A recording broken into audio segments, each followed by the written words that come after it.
Olah gelas kimia atau toples dengan air suhu kamar dan catat suhunya. Masukkan seekor ikan ke dalam gelas kimia atau toples dan hitung gerak operkulum selama 1 menit. Lakukan pengulangan sebanyak 3 kali dan ambil rata-ratanya. Naikkan suhu air sebesar 5 derajat Celcius dengan menuangkan air panas sedikit demi sedikit hingga sampai suhu yang dikehendaki.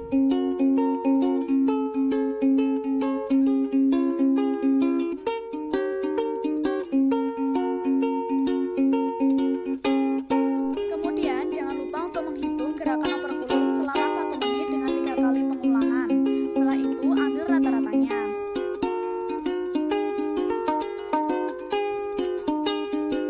Nah, setiap selesai menghitung operkulum pada ikan, jangan lupa untuk ditulis agar tidak lupa. Suhu dinaikkan terus-menerus sampai keseimbangan ikan mulai tidak normal.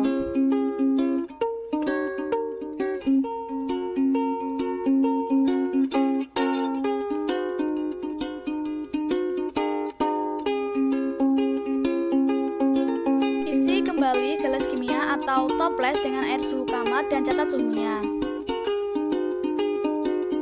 Turunkan suhu air sebesar 5 derajat Celcius dengan menuangkan air es sedikit demi sedikit. Dan hitung gerakan operkulum pada ikan selama 1 menit. Lakukan pengulangan sebanyak 3 kali tiap 1 menit dan ambil rata-ratanya. Suhu diturunkan terus-menerus sampai keseimbangan ikan mulai tidak normal. Dan jangan lupa untuk dihitung gerakan operkulum tiap 1 menit.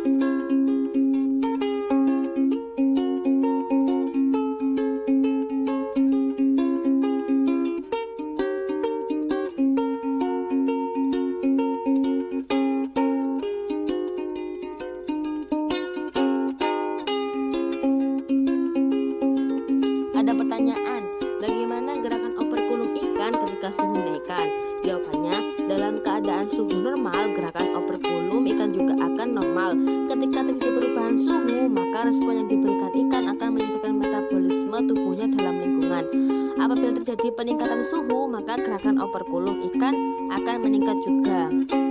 Pada data gerakan operkulum mengalami peningkatan dari suhu rendah ke suhu tinggi dengan perbandingan yang tidak begitu jauh, yang membuat ikan stres ketika dipindahkan terus-menerus dari air yang suhunya berubah-ubah, sehingga terjadi ketidakstabilan gerakan operkulum seperti pada data hasil pengamatan yang membuat ikan mati karena metabolisme ikan akan meningkat seiring dengan aktivitas respirasinya.